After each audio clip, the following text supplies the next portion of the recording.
55번째 이야기, 히로시마와 나카사키에 투하된 원자폭탄과 일본의 항복. 핵무기 연구의 역사. 1922년 러시아 연방, 우크라이나, 벨라루스, 자카프타지의 연방 등 동유럽권 국가들이 소비에트 연방을 조직한 이후 동구권 소국들이 잇따라 동맹에 합류하면서 소련은 빠른 속도로 덩치를 키웠습니다. 당시 세계 최강대국이던 미국은 그런 소련의 존재를 위협적으로 의식하기 시작했고, 서유럽 자본주의 국가들도 공산주의 연방국가인 소련의 덩치가 급속도로 커지자 큰 위협을 느꼈습니다. 이런 상황에서 자본주의 진영의 거성 미국과 공산주의 진영의 리더 소련 간에는 나날이 대립과 갈등이 심화되었습니다. 제2차 세계대전이 발발하기 직전인 1930년대에 각국은 긴장감이 팽배했고, 미소 양국은 누가 먼저 가공할 신무기를 개발하느냐를 두고 치열한 군비 경쟁을 벌이느라 신경을 곤두세웠습니다. 지금의 관점으로 보면 그 덕분에 미국과 소련을 중심으로 물리와 화학 분야의 연구가 활발히 진행되며 과학이 인류 역사상 유례가 없을 정도로 눈부시게 발전했다고 할 수도 있습니다. 그러나 당시 물리학자와 화학자를 대거 투입해 진행한 국책 연구의 가장 중요한 목표는 전쟁에서 승리하는 데 도움이 될 만한 이른바 결정적 한방을 날릴 수 있는 초강력 신무기를 개발하는 것이었습니다. 그러던 중 1939년 독일 화학자 오토한과 물리학자 슈트라스만이 핵분열 반응을 발견하고 조건이 충족되면 폭발적인 연쇄 반응이 일어난다는 사실까지 알아냈습니다. 이 놀라운 연구 결과가 알려지자 미국과 소련 과학자들은 핵분열을 이용한 신무기 개발에 초점을 두고 실용화 연구에 박차를 가했습니다.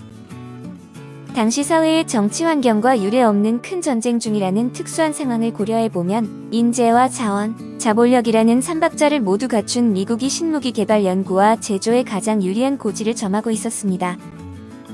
1940년에는 프랑스의 물리학자 졸리오 큐리와 영국의 물리학자 제임스 체드윅, 헝가리 물리학자 레오 실라드 등을 중심으로 최정상급 물리학자들이 미국에 모여 원자탄을 제작하는 연구를 시작했습니다. 당시 미국 정부는 이 연구에 큰 기대를 걸었는데 1942년 8월에는 원자탄 개발비 명목으로 20억 달러 이상 자금을 지원했고, 이 핵무기 개발 프로젝트에 맨해튼 계획이라는 명칭을 붙였습니다. 세계적인 물리학자들이 모여 진행한 이 프로젝트는 1945년 상상을 초월하는 결과물을 내놓았고, 이로써 미국은 원자폭탄 3개를 보유하여 세계 최초의 핵무기 보유국이 되었습니다. 하지만 이 신무기의 위력이 대체 어느 정도나 되는지 무기를 개발한 과학자들조차 정확히 알지 못했기에 미국 정부는 1945년 7월 16일 미국의 뉴멕시코주에 있는 엘라모고도 사막에서 핵실험을 했습니다.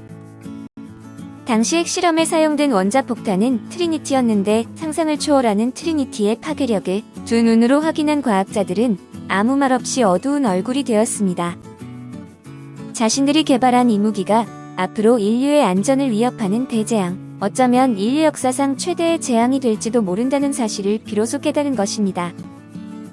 한편 미국에서 과학자들이 신무기를 개발하는 맨해튼 계획에 매달려 있는 동안에도 반파시즘 전쟁은 계속되고 있었습니다. 일본의 군사력은 중국 인민의 항일 전쟁과 산업, 경제 등 다방면으로 압박을 가해오는 영미합공을 견디지 못하고 나날이 쇠해갔습니다. 식민 영토를 확장하려 무리하게 전쟁을 계속해온 일본 열도에는 이미 진작부터 패배의 그림자가 짙게 드리워 있었습니다. 그리고 1945년 7월 26일 미국과 영국, 소련의 정상이 독일 포츠담에 모여 향후 일본에 대한 방침과 전후 일본의 처리에 관한 사항을 논의했습니다. 이 회의에서 합의된 내용들은 포츠담 공동선언 전문에 나타나 있는데, 일본의 카이로 선언의 모든 조항을 즉각 이행할 것을 요구했습니다.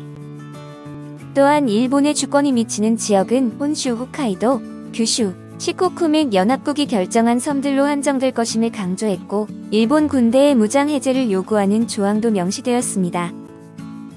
그러나 일본은 항복을 권하는 이 경고를 무시하고 군사행동을 멈추지 않았는데, 결국 미국 대통령 트루먼은 일본에 원자폭탄을 투하하는 것을 승인하는 문서에 서명했습니다. 일본 하늘의 치솟은 구름 기둥.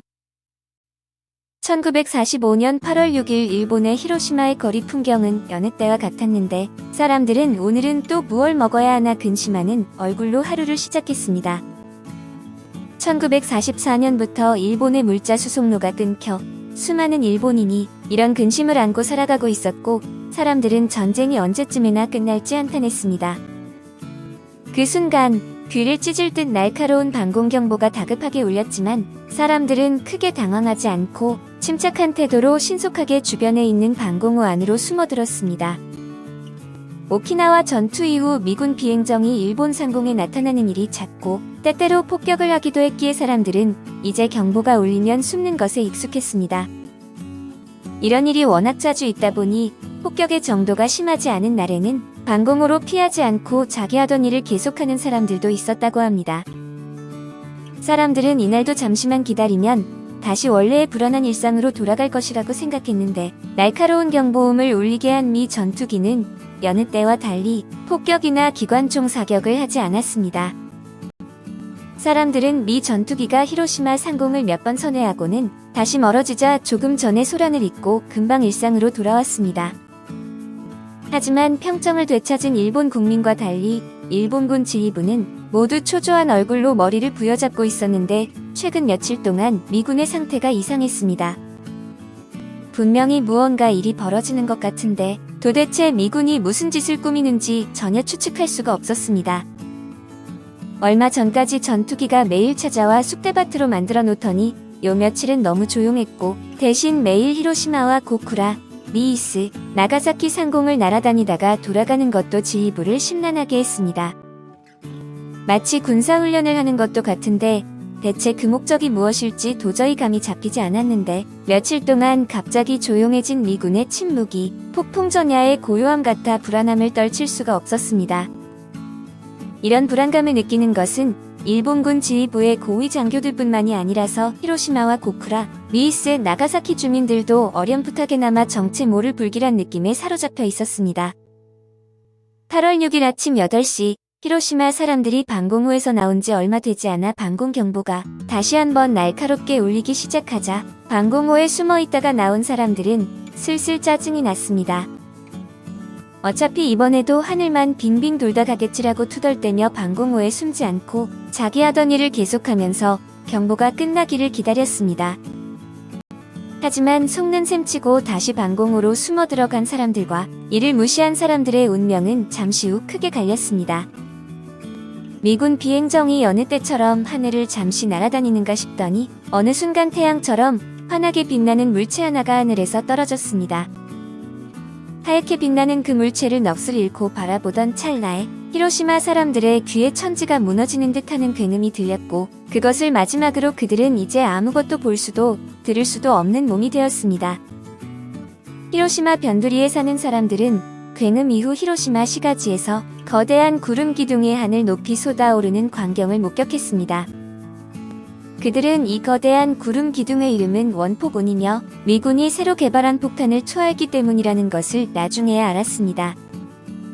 미국의 새로운 무기가 히로시마를 통째로 날려보낸 후 일본군 지휘부는 이와 관련하여 일본 제2군 총사령부의 보고를 받았습니다. 보고서에는 적군이 사용한 무기는 기존의 무기에서는 찾아볼 수 없는 엄청난 파괴력을 갖고 있다고 적혀 있었습니다. 그리고 조사에 착수한 지 얼마 지나지 않아 미군이 사용한 것이 리틀보이라는 이름의 원자폭탄이라는 것을 알아냈는데 이 소식을 접한 일본 고위급 지도자들은 혼란에 빠졌습니다. 그러나 일단은 민심을 가라앉히고 전국이 혼란에 빠지는 이를 막아야 한다고 결론을 내린 후 히로시마에 원자폭탄이 투하된 사실을 숨기고 사건의 진상을 밝히지 않은 채 함구하려 했습니다. 하지만 사흘 뒤인 8월 9일에 나가사키가 다시 한번 원자폭탄 펜맨의 희생양이 되자 일본 정부는 이제 더는 사실을 숨길 수 없다는 사실을 깨달았습니다. 설상가상으로 8월 8일에는 소련이 대일 선전포고를 해 일본은 더 이상 전쟁에서 버틸 수 없다는 사실을 인정해야 했고 8월 15일 궁지에 몰린 일본은 무조건 투항을 선언했습니다. 대재앙, 그 후 미국이 일본의 히로시마와 나가사키의 원자폭탄을 투하한 사건으로 큰 충격을 받은 일본은 공황 상태에 빠졌습니다. 히로시마만 보더라도 원폭 투하 당시 직사한 사망자가 약 8만 명에 이르렀고 1945년 연말까지 화상이나 방사능 등의 영향으로 사망한 인원까지 합치면 사망자는 히로시마 전체 인구의 90%에 달했습니다. 이 밖에도 도심의 60% 이상이 완전히 파괴되었는데 일본이 히로시마를 사람이 살 수 있는 곳으로 복구하기까지는 오랜 시간이 걸렸습니다.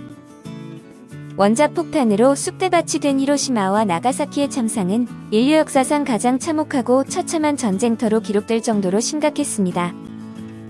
원자폭탄이 폭발하는 순간 강철도 녹일 뜨거운 열기가 도시를 덮쳐 사람들은 그저 무력하게 죽어갔고 폭탄 투하 지점에서 사방 600km 안에는 모든 생명체가 폭발과 동시에 직사했습니다. 폭발 시 발생한 빛이 너무 밝아서 직접적인 피해 지역 밖에서라고 해도 그 장면을 여과 없이 그냥 바라본 사람들은 실명했는데 원자폭탄은 무서운 파괴력만큼이나 무서운 것은 바로 후유증이었습니다. 당시 폭발 지역 근방에 있어서 간신히 목숨을 건진 사람들도 방사능에 그대로 노출되거나 심각한 화상을 입었고 실명했습니다. 특히 방사능에 노출된 사람들은 암에 걸리거나 기형아를 출산했고 그 피해가 2대, 3대까지도 계속 대물림되고 있다는 안타까운 연구 결과가 있습니다. 지금까지 핵무기가 전쟁에서 실제로 사용된 것은 일본에서의 2차례 폭격이 전부였습니다. 그 가공할 위력과 심각한 후유증을 지켜본 핵 보유국들은 이후로 핵무기를 보유하기는 하되 실제로 사용하지는 않고 있습니다. 항복, 피할 수 없는 운명이 목을 조르다. 1945년 5월 독일이 백기를 들었는데 독일군의 투항으로 세계의 반파시즘 진영의 희망의 빛이 떠오르며 활기가 돌았습니다. 1945년 7월 중순에는 영국 총리 처칠과 미국 대통령 트루먼, 중화민국 총통 장제스가 독일 포츠담에서 회담을 열고 전후 독일 문제와 일본과 전쟁에서의 방침, 전후 일본 처리 방침에 관해 논의했습니다. 이날 논의에서 결정된 사항이 바로 포츠담 공동선언인데 포츠담 공동선언에서 영국과 미국, 중국 3국은 전승국 신분으로 일본 정부의 1943년에 공포된 카이로 선언의 조항을 지키라고 요구했습니다. 카이로 선언에서 일본군이 무장 해제하고 무조건 투항할 것을 촉구하고 일본이 점령한 중국 둥베이 지역과 타이완, 펑호 제도를 중화민국에 반환하고 한반도의 자주 독립을 인정하라고 요구했습니다.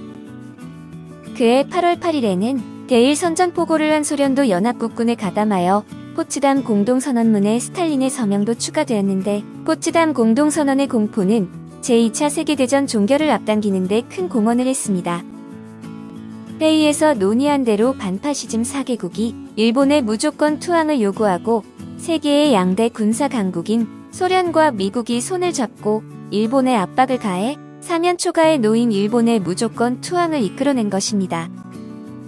포츠담 공동선언에서 논의된 내용이 일본에까지 알려지면서 일본 내 여론은 크게 술렁였는데 당시 일본 해군 사령부 총장 도요타 소에무 등은 투항밖에 남지 않았다는 것을 이미 깨닫고 있었습니다. 하지만 연합국 측이 원하는 대로 무조건 투항을 한다면 감수해야 할 위험이 너무나 컸기에 적어도 조건부 투항이라도 할 수 있기를 바래 내각에 다음의 내용이 담긴 건의서를 제출했습니다. 투항하려면 국채를 보존하는 동시에 다음의 3가지 조건을 관철해야 한다. 하나, 일본의 전범에 관한 처벌은 일본이 자체적으로 정한다. 둘, 일본은 스스로 무장 해제한다. 셋, 연합국은 일본 본토를 점령하지 않는다. 당시 도요타 소에무와 같은 생각을 했던 육군 대신 아나미 고레치카는 평소에도 무조건 항복을 하느니 차라리 본토에서 결전을 치르겠다고 강경하게 말했다고 합니다. 물론 본토에서 치르는 결전에서 반드시 승리하리라고 생각한 것은 아니었는데 적군의 상륙을 저지하고 격퇴할 수 있으면 좋고 이기지 못하겠으면 그때 가서 투항해도 늦지는 않다는 발상이었습니다. 하지만 일본 측 수뇌부의 얄팍한 계산을 비웃기라도 하듯 미국은 히로시마와 나가사키의 원자폭탄을 투하했고 소련마저 연합국에 가담해 대일 선전포고를 함으로써 일본은 다른 선택의 여지가 없었습니다. 중국 대륙에 피어오르는 항일 투쟁의 의지. 1940년대에 들어서도 영토 확장을 향한 일본군의 침략 행보는 멈출 줄 몰랐는데 이와 더불어 같은 시기 중국의 항일 투쟁에도 새로운 변화가 나타나기 시작했습니다.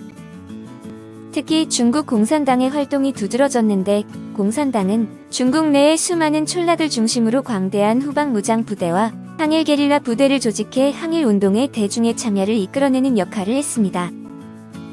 그리고 1944년에는 일본 정규군을 상대로 국지적인 게릴라전을 벌여 수차례 승리를 거머쥐는 등 항일 무장 투쟁 역사에 남을 쾌거를 올리기도 했습니다.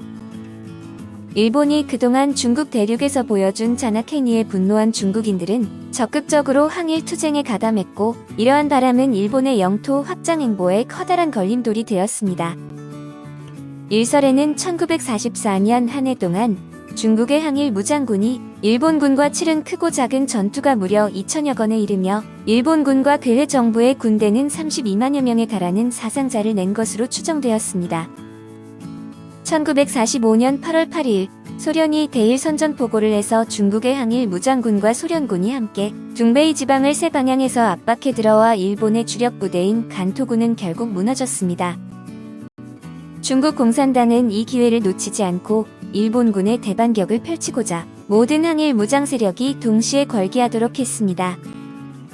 화베이와 화중 지역의 팔로군, 신사군은 즉시 일어나 맹공격을 펼치며 중국 내 일본 군사력을 약화시키는 데 큰 공을 세웠습니다. 그리고 이 무렵 조선과 베트남 등 일본의 침략에 고통받던 아시아 각국에서도 민족적인 차원의 항일 투쟁이 점점 더 격렬해지고 있어 모든 상황이 일본에 불리하게만 돌아갔습니다. 최후의 투항. 미국이 히로시마와 나가사키 한복판에 원자폭탄을 투하하던 그 시각에도 아시아 각국에서는 항일 민족 해방운동이 활발하게 진행되었습니다. 모든 것이 무너져 내리기 시작하는데도 그저 두 손 놓고 멀거니 바라볼 수밖에 없게 된 일본은 그제야 기존의 강경한 태도를 버리고 무조건 투항을 고려했습니다. 1945년 8월 소련의 대일 선전포고라는 또 하나의 변수가 앞을 가로막자 당시 일본 정부의 내각 총리 대신 스즈키 간타로는 즉시 내각회의를 소집했습니다.